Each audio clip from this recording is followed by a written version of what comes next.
Assalamualaikum warahmatullahi wabarakatuh. Shalom, Om Swastiastu, Namo Buddhaya, salam kebajikan, salam sejahtera bagi kita semua, rahayu rahayu.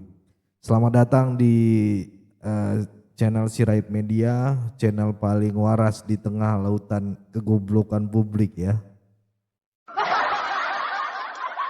Ya, di sini kita bedah segala kegaduhan ya nasional dengan pisau satir ya.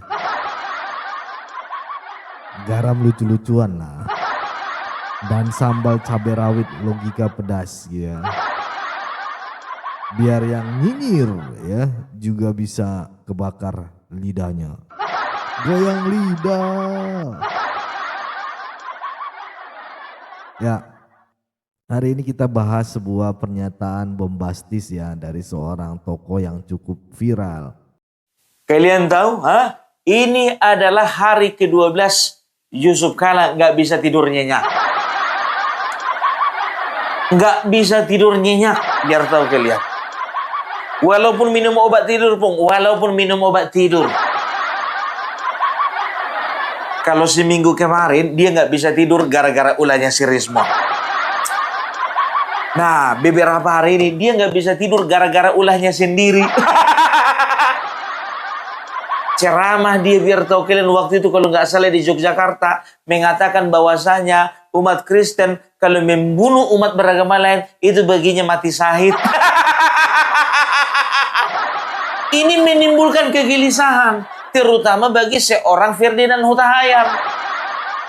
Makanya dia memberikan somasi kepada JK 3 kali 24 jam. Kalau tidak minta maaf maka akan dilaporkan ke polisi. Nggak nyampe 3 kali 24 jam ya. Akhirnya JK dipolisikan oleh Ikatan Pemuda Kristen Indonesia. Ada GAMKI, Asosiasi Pendeta Indonesia, Pemuda Katolik. Inilah isu-isu agama yang memang betul-betul sensitif. Kalau kayak gini nih Pak, ya cobalah untuk belajar gitu. Di video kemarin ya, aku bilang sama Bapak kan, kalau Bapak mau mendalami ya satu agama tertentu boleh. Tapi kalau Bapak ingin mengomentari, Bapak masuk dulu Kristen. Baru Bapak komentari. Itu dia. Nah, bicara tentang intoleransi, aku mau dengar dulu ya, dari kalian komentar kalian. Apa hukuman yang paling tepat untuk orang yang intoleran? Yang pertama, dibuang ke kutub utara. Yang kedua, masukkan ke dalam lubang buaya. Lubang yang ada buayanya. Ya. Yang ketiga, diasingkan di sebuah pulau terpencil. Nggak ada makanan, nggak ada minuman, nggak ada pohon kelapa, nggak ada wifi.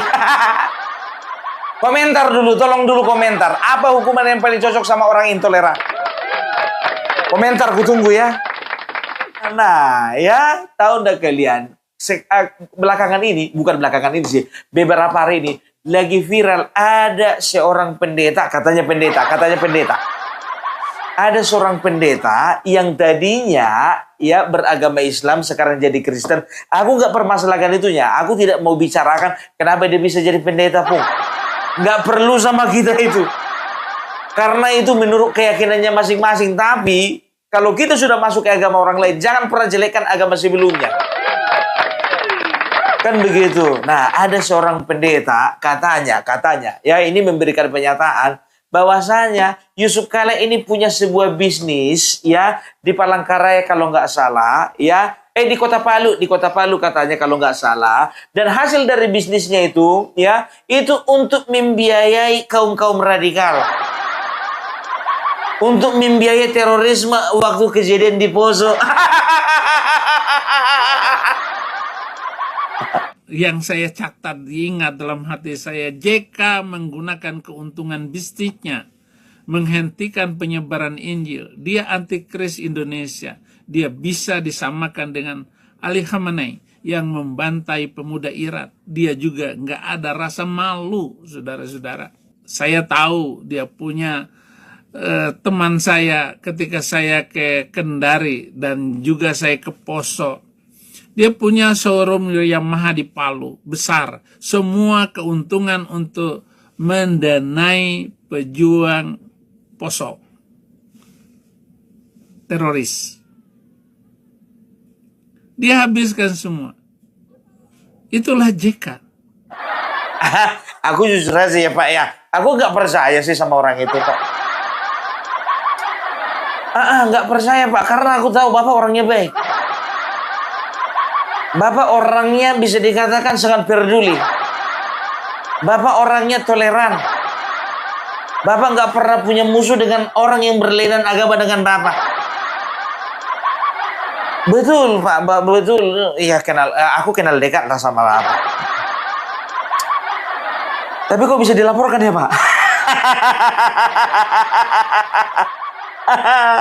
Aduh, dilaporkan dia Pak, kasihan kali, makin tua kok makin gak nyaman hidupnya. Nah, biar tahu kalian, Ade Armando kemarin pernah membahas sekilas ya mengenai sepak terjangnya tentang Yusuf Kala ini. Nah, sekarang ya dia bongkar sedikit ya sebuah tulisan dari seseorang yang ada di Belanda mengenai tingkah lakunya JK. Makanya JK, kata Ade Armando loh, bukan kataku. Katanya JK ini memang betul orangnya rasis. Aduh, kita dengarkan. Dalam kondisi itu, JK yang ketika itu menjabat sebagai pimpinan Himpunan Mahasiswa Islam, HMI, bicara melalui 2 stasiun milik organisasi mahasiswa itu. JK menginstruksikan semua anggota HMI dan organisasi muslim lainnya untuk mendatangi masjid terdekat pada jam 8 malam. Setelah sembahyang Isya, massa yang terkumpul langsung melakukan penyerangan terhadap fasilitas keagamaan. Dalam aksi penyerangan terjadi perusakan terhadap 9 gereja Protestan, 4 gereja Katolik, 1 asrama biarawati, 1 akademi teologi, 1 kantor Persatuan Mahasiswa Kristen, dan 2 sekolah Katolik. JK pada dasarnya memang rasis. Informasi yang saya peroleh ini memang bukan tentang sikapnya terhadap Tionghoa. Yang disebut dalam kisah ini adalah soal sikap JK terhadap umat Kristen. Dalam informasi itu diungkapkan bahwa di masa mahasiswanya JK diketahui terlibat dalam aksi rasial anti-Kristen. Cerita ini termuat dalam disertasi doktoral Mujibur Rahman di Universitas Leiden, Belanda.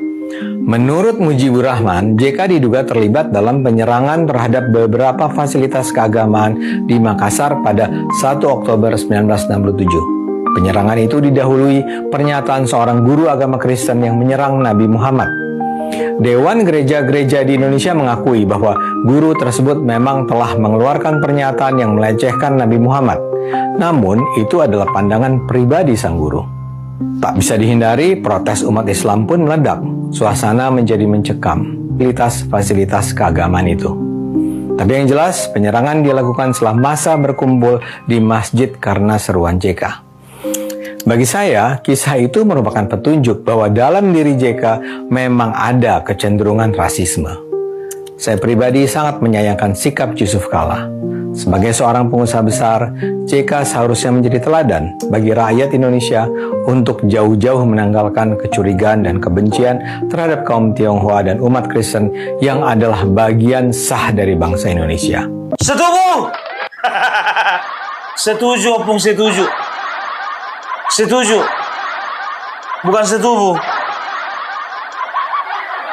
Jadi ini Pak JK, kalau memang betul-betul pernyataan Ade Armando dan juga ini adalah hasil disertasi ya, memang betul-betul ini ya, kalau memang betul, ini artinya sebusuk-busuknya kau tutupi ya, sebuah bangkai, seekor bangkai atau seorang bangkai tercium juga sampai negeri Belanda. Tercium Pak JK kalau memang betul. Nah inilah makanya ku bilang kan ya, gara-gara kesalahan kecil ya dibongkar-bongkar Pak, aib lama Pak. Coba bayangkan ada seorang guru, memang betul guru agama Kristen, mungkin dia menyerang Nabi Muhammad. Itu pun aku tidak setuju ya. Tapi yang harusnya ditindak itu ya orang ini. Kan begitu. Dewan Gereja Indonesia pun juga mengatakan bahwasanya ini adalah pernyataan dia pribadi, bukan pernyataan orang Kristen secara umum. Yang ditindak itu harusnya ini. Bukan menyerang 9 gereja Protestan, 4 gereja Katolik, vihara, dan segala macam. Kan begitu. Gimana Pak JK? Kasih dulu tanggapan. Kenapa? Udah lama ya, tahun 1967 ya? Oh iyalah, cemana mau dibilang ya kan? Iya kan, udah 58 tahun yang lalu.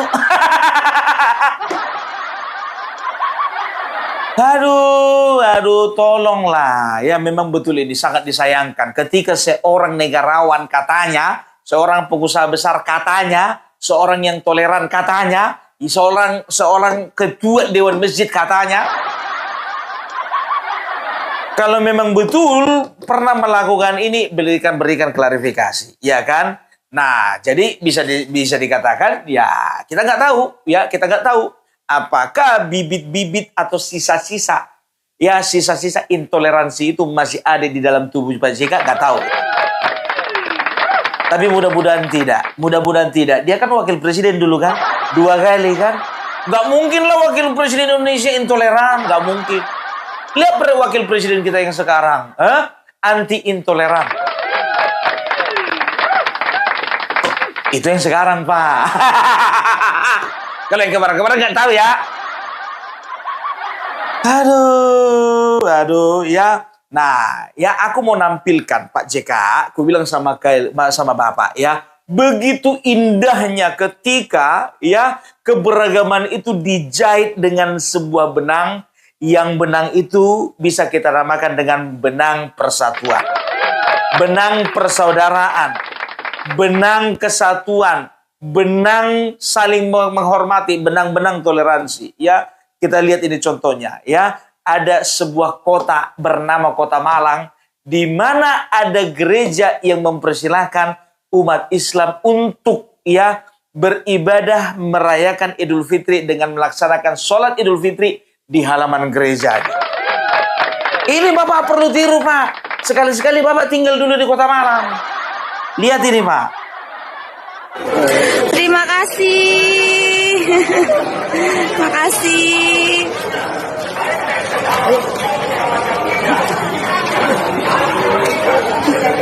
Terima kasih.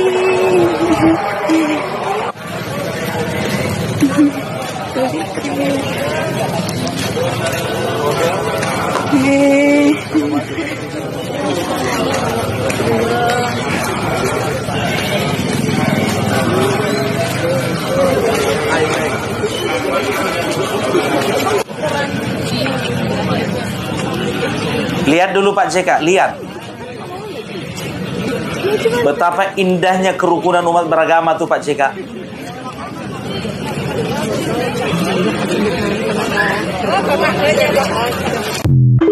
Luar biasa. Ya. Dan juga biar tahu kalian ada sebuah video yang menyentuh ketika ya banyak sekali anak-anak yang beragama Islam, dia pakai jilbab, dia menyalami dengan hormat suster yang sedang lewat. Ini videonya. Rasakan? Luar biasa. Dan kalau nggak salah, biar tahu kalian, selalu ada nominasi kota paling toleran di Indonesia. Yang ya, aku tahu ya beberapa kota toleran. Ya, ada Manado, ada Singkawang, ada Malang, dan juga ada Salatiga. Kalau nggak salah, Salatiga sekarang mendapatkan urutan pertama. Berikut videonya. Salatiga dinobatkan jadi kota paling toleran di Indonesia tahun 2024 menurut Setara Institut. Direktur Eksekutif Setara Institut Halili Hasan bilang Salatiga punya inovasi progresif buat memajukan nilai-nilai toleransi. Wali Kota Salatiga, Robi Hermawan, yang nerima penghargaan dari Setara Institut bilang Salatiga udah bikin peraturan daerah nomor 10 tahun 2024 soal penyelenggaraan toleransi dan penanganan konflik sosial. Aturan ini bikin Salatiga jadi satu dari 3 kota di Indonesia yang punya regulasi khusus buat menjaga dan mempromosikan toleransi. Nah, salah satu contohnya nih pasal 10 peraturan daerah Salatiga. Dalam pasal tersebut, pemerintah memberikan kebebasan warga buat berpendapat dan menjalankan ibadah dan tradisinya masing-masing. Nah, dalam menobatkan kota toleran, Setara Institut pakai 8 indikator. Mulai dari RPJMD atau Rencana Pembangunan Daerah, terus kebijakan pemerintah kota, catatan peristiwa intoleransi, dinamika masyarakat sipil, pernyataan publik dari Pemkot, sampai tindakan nyata yang udah dilakukan. Keberagaman agama dan inklusi sosial keagamaan juga jadi bagian penting dalam penilaian ini. Data buat 8 indikator ini dikumpulin dari berbagai sumber termasuk dokumen resmi pemerintah, pemberitaan media terpilih, dan hasil kuesioner yang dikirim langsung ke semua Pemkot di Indonesia. Terus apa aja sih 10 kota toleran di Indonesia? Jadi peringkat pertama diduduki sama Salatiga dengan skor 6.544, terus Singkawang dengan skor 6.420. Peringkat ketiga ada kota Semarang yang meraih skor 6.356. Terus berturut-turut ada Magelang, Pematang Siantar, Kota Sukabumi, Bekasi, Kediri, Manado, dan di peringkat 10 ada Kota Kupang. Menurutmu apa aja sih yang perlu dilakuin buat jaga toleransi? Luar biasa. Salatiga, Wak. Bukan Medan. Bukan Medan kota paling toleransi. Apa Medan? Jual babi nggak boleh. Beribadah kemarin dilarang-larang. Seperti ini dong. Ya. Tepuk tangan dulu untuk kota Salatiga. Wis, keren. Respect. Ya, jadi hal-hal seperti itu, Pak. Ya, makanya pemimpin kita yang sekarang ini, jujur saja aku bilang, ya, dua-duanya Bapak Prabowo dan juga Mas Gibran bukanlah orang yang anti dengan toleransi. Bukan anti dengan umat beragama yang lain daripada agamanya. Mereka adalah toleransi garis keras. Mas Gibran kita sudah lihat bagaimana beliau itu ketika ada tindakan-tindakan intoleransi yang terjadi di kota Solo, ada 3 gereja ditutup, segelnya dibuka sama beliau. Alasannya katanya nggak ada izin, izinnya diurus sama beliau. Waktu itu juga ada festival budaya dari teman-teman kita, saudara-saudara kita, ya, kaum Tionghoa, ya. Waktu itu bikin acara biar tahu kalian nggak perlu hadir Bapak Gibran di tempat acara. Parkirkan aja mobil wali kota di situ. Nggak ada yang berani ganggu. Nah, Bapak Prabowo begitu juga. Kalian masih ingat kejadian kemarin itu yang ada di Kota Padang? Aku udah ke sana kemarin biar tahu kalian. Di mana di sana umat beribadah, umat Kristen diganggu, langsung terjun. Bapak Prabowo memerintahkan Bapak Gibran Rakabuming Raka untuk pergi ke Kota Padang. Selesai. Dan juga biar tahu kalian, Bapak Prabowo ya sangat menghargai umat yang tidak beragama sama dengan beliau. Karena apa? Beliau pun lahir dari rahim seorang yang beragama Kristen. Nah, itu dia. Saya mengerti hari ini karena keluarga saya banyak yang beragama Kristiani. Saya juga lahir dari seorang ibu yang beragama Kristiani. Jadi mungkin boleh dikatakan saya ini bukti dari keluarga Pancasila. Kalau orang tua saya bertengkar tidak pernah soal agama. Kalau bertengkar sih kadang-kadang. Buktinya mereka berhasil, putranya jadi Presiden Republik Indonesia.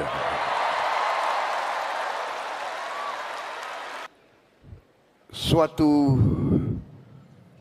kehebatan bangsa Indonesia, suatu kecemerlangan bangsa Indonesia adalah kita bisa bersatu, kita bisa hidup rukun, Bhinneka Tunggal Ika. Ini adalah kehebatan. Dengar kalian, mau macam-macam lagi kalian. Inilah sebetul-betulnya Indonesia.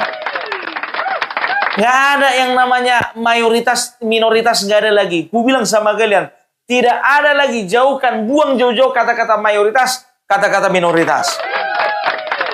Nah, kalian tahu, gara-gara masalah ini, ya, ini ada tokoh adat dari Dayak, ya, aku nggak tahu ini Dayak mana, ya. Tapi nggak tahu juga tokoh adat atau memang kebetulan beliau bersuku Dayak mengatakan, ya gelar adat yang diberikan, adat Dayak yang diberikan ke siapa, ke Yusuf Kala sebaiknya dicabut. Ada gelar kehormatan dicabut. Berikut keterangannya. Tabe salamat, lingu nalatai. Salam sujud, karendem malempang. Adil katalino, becuramin kak saruga, basengat kajubata. Arus, arus, arus. Pahari samandiai, tambi, bue, mina, mama, anak, aken, esuk. Dan uras tundah jalahan, jem mengkeme arepa, ulu Dayak, jemelai intu bumi Tambun Bungai, Kalimantan Tengah. Tabe barigas, bara aku, Cornelis, putra Dayak sejati.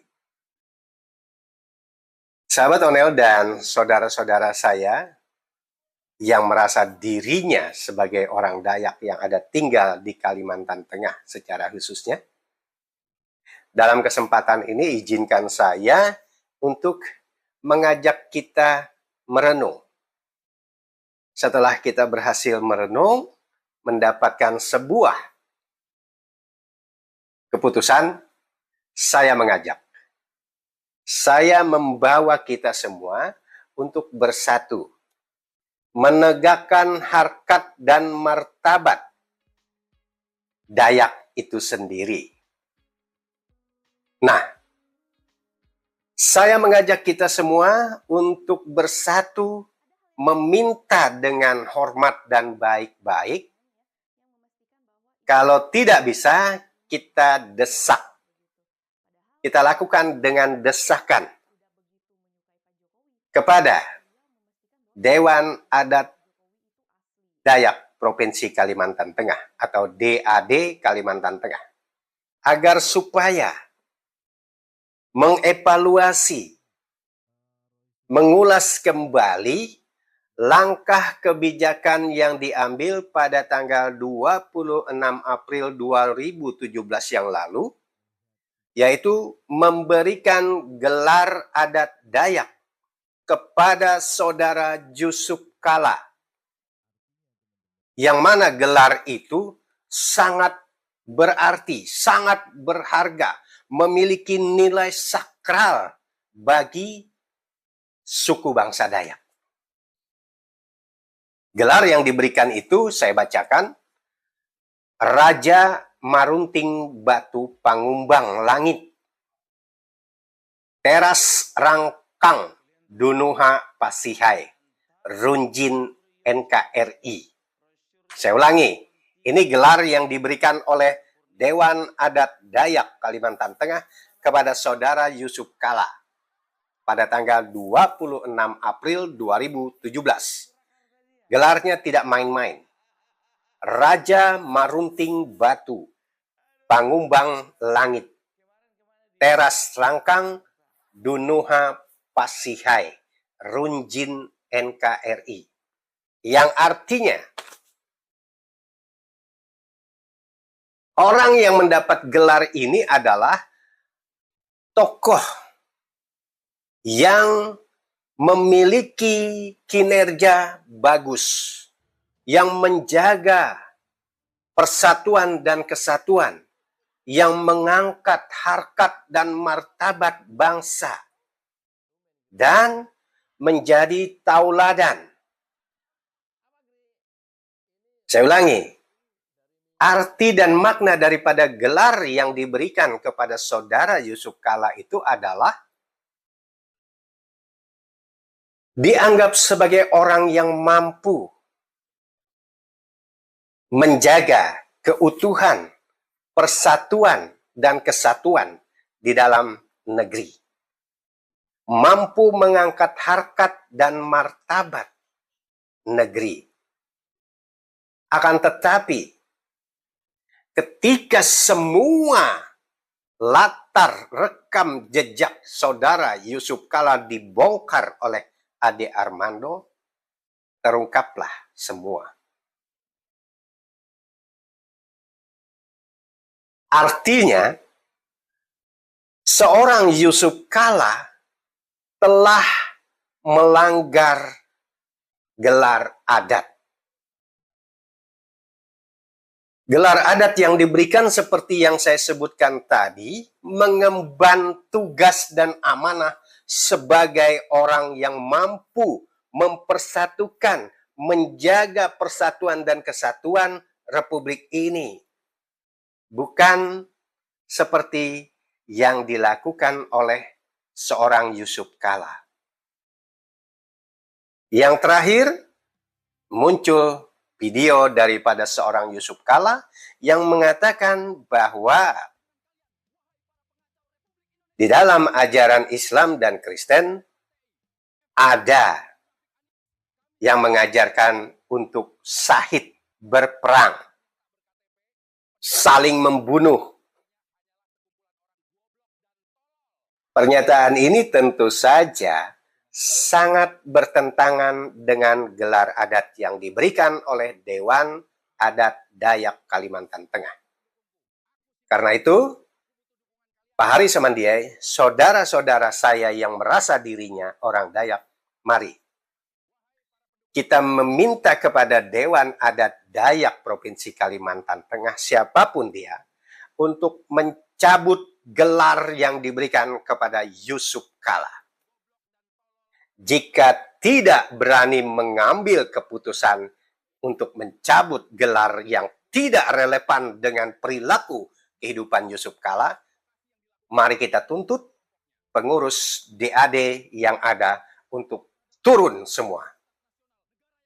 Saya ulangi, mari kita bersatu menegakkan harkat dan martabat orang Dayak yang selama ini sudah diinjak-injak, sudah disepelekan, sudah dihina.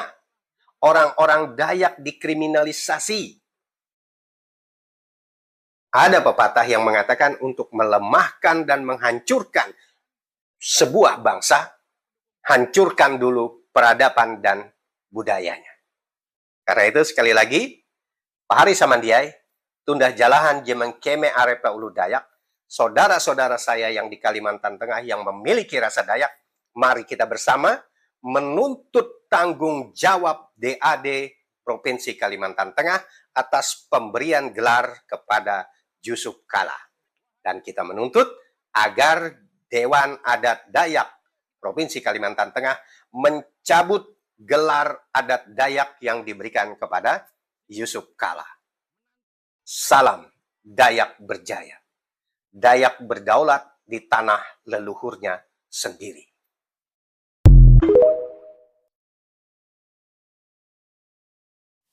Udah, Bapak JK. Itu dari teman kita, saudara kita, Bapak. Siapa lagi yang ngasih gelar adat sama JK? Bikin dulu pertanggungjawaban. Aduh, ya kan? Dan juga bukannya bilang apa? Aduh, aku kasihan sebetulnya ngeliat Pak JK ini. Karena apa? Nggak bisa tenang tidurnya. Ada beberapa laporan, ya kan? Ya. Kalau nggak salah, ini juga ya Horas Bang Sobatak, salah satu organisasi opung Parbelek yang ada di Medan, ya itu juga akan melaporkan JK. Mengutuk keras, mengecam keras apa yang dilakukan JK. Bapak Lamsi yang Sitompul, tenang aja ada saya.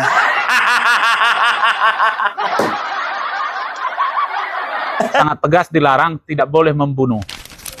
Semua pihak, Kristen juga berpikir begitu. Kalau saya bunuh orang Islam, saya syahid. Kalau saya mati pun, saya syahid. Salam, selamat sore. Kami dari Aliansi Ormas dan Umat Kristen yang ada di Sumatera Utara dengan ini menyatakan keberatan terhadap pernyataan Pak Yusuf Kala yang pada pokoknya menyatakan bahwa membunuh itu dibenarkan menurut agama Kristen. Kedua-duanya, Islam dan Kristen berpendapat mati atau menewaskan orang, mati atau mematikan, itu syahid. Semua pihak, Kristen juga berpikir begitu. Kalau saya bunuh orang Islam, saya syahid. Kalau saya mati pun, saya syahid. Hal ini tentu sangat mencederai perasaan kami karena kami sangat tegas dilarang tidak boleh membunuh. Bahkan kami disuruh untuk mengasihi musuh, ditampar pipi kanan, kasih pipi kiri gitu ya. Dan urusan pembalasan itu bukanlah urusan manusia, itu urusan Tuhan. Dan kami pun tidak diperkenankan untuk membalas kejahatan dengan kejahatan. Menurut kami pernyataan Pak Yusuf Kalla itu betul-betul mencederai perasaan kami sebagai umat Kristen, merupakan fitnah terhadap umat Kristen dan patut diduga merupakan penistaan terhadap umat Kristen. Dengan ini, dengan tegas, kami mengatakan kami akan melaporkan hal tersebut ke Kepolisian Daerah Sumatera Utara pada hari Selasa yang akan datang. Kepada masyarakat yang cinta perdamaian, yang mau turut serta dengan kami, mari kita sama-sama agar keadilan ditegakkan di negara kesatuan Republik Indonesia. Salam. Halo. Aduh ya. Jadi ini akan bersuara kemana-mana. Bapak, ingat, bangsa Indonesia adalah bangsa yang majemuk. Tidak bisa satu bangsa berdiri hanya oleh karena satu agama saja. Tidak bisa satu bangsa berdiri hanya oleh karena kekuatan satu suku saja. Itu dia. Ya tolonglah diredakan ini Pak. Ya, mudah-mudahan yang melaporkan Bapak itu terjadi rekonsiliasi, ya kan? Ujung-ujungnya RJ. RJ lagi. Oke? Itu dulu dari Opung Parbela. Salam NKRI harga mati. Kalau mau bela kebenaran ya, jangan lewat teriakan dan ancaman, tapi lewat fakta, bukti, dan proses hukum yang jelas. Yang paling penting, jangan biarkan YouTube jadi tempat penyebaran hoaks dan drama tanpa data. Karena kita butuh konten yang bikin mikir, bukan cuma bikin marah. Ya, kalau kalian suka dengan video ini, jangan lupa like dan share videonya ke grup WA keluarga dan tulis pendapatmu di kolom komentar. Apakah kalian setuju bahwa Indonesia bisa chaos hanya karena 12 orang ditahan ini, gerombolan ini, atau kamu merasa itu cuman drama buat bikin sensasi, naik viewer gitu ya? Tulis di kolom komentar ya, dan ingat, Sirait Media akan terus hadir untuk bukan untuk cari viewer, tapi cari kebenaran dengan cara yang ya menghibur gitu. Sampai jumpa di video selanjutnya. NKRI harga mati, logika waras wajib diabadikan, ya kan? Saya Leonardo Sirait mohon undur diri. Bye bye.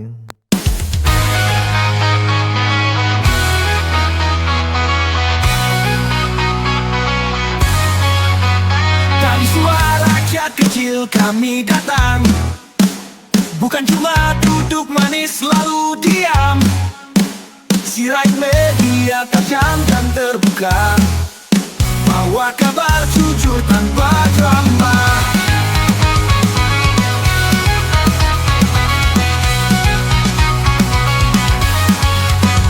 Tanah air ini milik bersama, bukan buat adu domba dan sengketa. Kami lawan fitnah, hoaks, busuk, tak bermoral. Sikap kohir yang cuma mau bikin viral. Suara Jokowi, semangat Prabowo Gibran, dukungan kami untuk Prabowo jalan.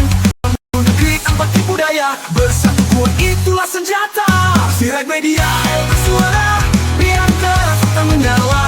Jangan mau dipecah belah, kita lawan hoaks, kita bela bangsa. Sesuatu sekarang, ayo bersama, suarakan kebenaran yang nyata. Sirait Media bukan sekadar berita, tapi suara nurani Indonesia. NKRI harga mati, kohir pemecah bangsa, pinggir sana. Kami bukan boneka, kami warga merdeka.